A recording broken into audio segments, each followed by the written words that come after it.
नमस्कार सभी को। मैं doctor Neha, female fertility specialist, Bharat homeopathy से। आज की इस वीडियो में हम बात करेंगे हाइड्रोसल्फिंग्स के बारे में, यानी कि एक ऐसी कंडीशन जहां पे आपको बताया जाता है कि आपकी दोनों ट्यूब या एक ट्यूब में पानी भर गया है।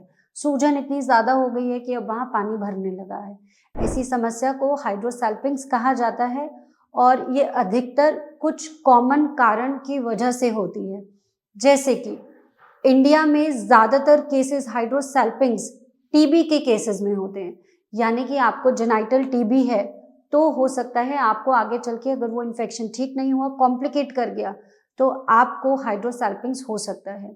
जेनाइटल टीबी कैसे होता है, इसके क्या कारण है, क्या करना चाहिए, इससे रिलेटेड मैं आपके लिए पहले एक वीडियो बना चुकी हूँ और आप उस वीडियो को देख सकते हैं कि जेनाइटल टीबी कैसे होता है, यानी कि टीबी बच्चेदानी और बच्चेदानी के रास्ते में कैसे हो जाता है। अब हम बात करते हैं दूसरे इन्फेक्शंस के बारे में। सेक्सुअली ट्रांसमिटेड डिजीजेस, यानी कि ऐसी बीमारियां जो सेक्स करते दौरान आपके गर्भाशय या आपके फैलोपियन ट्यूब्स तक पहुंच सके, ऐसे इन्फेक्शंस को एसटीडीज यानी सेक्सुअली ट्रांसमिटेड डिजीज कहा जाता है। और ये बहुत सारे तरीके के इन्फेक्शंस होते हैं। अगर इस इन्फेक्शन को सही समय पर ट्रीट नहीं किया तो वहाँ पस भी बनने लगता है और धीरे धीरे ट्यूब्स खराब होने की वजह से वहाँ पे पानी भरने लगता है। कई बार क्लमाइडिया नाम का एक इन्फेक्शन होता है, उसकी वजह से भी हाइड्रोसल्फिंग्स के काफ़ी सारे केसेस हमने रिपोर्ट किए हैं। अब हम बात करें कि अगर आपको हाइड्रोसल्फिंग्स हैं तो क्या आपको लक्षण देखने को मिलेगा।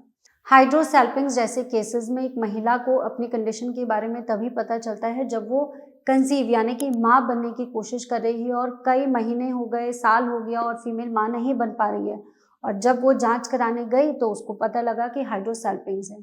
तो ऐसे में यूजुअली कोई ना कोई पुरानी हिस्ट्री होती है। हमें इन्फेक्शन की हिस्ट्री ज़रूर मिलती है कि पेशेंट को पुराना कोई लंबा बुखार आया था या पस या फिर गंदे पानी की शिकायत थी। उससे हम थोड़ा समझ सकते हैं कि पेशेंट को हाइड्रोसल्फिंग्स की कंडीशन है।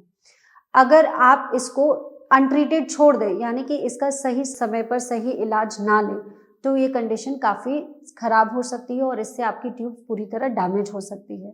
पर अगर आपको पता चला है कि आप हाइड्रोसल्फिंग्स जैसी कंडीशन है तो आपको घबराना नहीं है। आपको अपना इमीडिएटली इलाज शुरू कराना है, क्योंकि इलाज करने के बाद ये ट्यूब्स ठीक हो सकती हैं।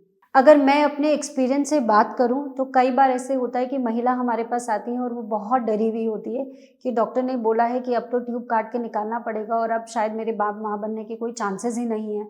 कई बार ये होता है कि हाइड्रोसल्फिंग्स का केस है और आईवीएफ ट्राई किया है महिला ने, 2-3 साइकिल्स ट्राई की, लेकिन आईवीएफ भी सक्सेसफुल नहीं हो पाया है। हाइड्रोसल्फिंग्स एक ऐसी कंडीशन है जहाँ पे आपके आईवीएफ के चांसेस भी बहुत कम हो जाते हैं। आईवीएफ के द्वारा भी कंसीव करना बहुत मुश्किल है। तो अगर आप भी ऐसी महिला हैं जो कई बार आईवीएफ ट्राई कर चुकी हैं और इस कंडीशन की वजह से फेल हो गया है, तो आप घबराना बिल्कुल भी नहीं। आप अपनी डिटेल्स भारत होम्योपैथी की टीम के साथ शेयर करो और हम आपको पूरी तरह गाइड करेंगे कि कैसे आप अपनी इस कंडीशन से बाहर आ सकते हैं, कितने महीने में ये इन्फेक्शन ठीक हो सकता है, कंडीशन ठीक हो सकती है और आप दोबारा माँ बनने के लिए ट्राई कर सकते हैं। और उसके बाद बहुत चांसेस है कि आप नेचुरली कंसीव कर जाएंगे। धन्यवाद।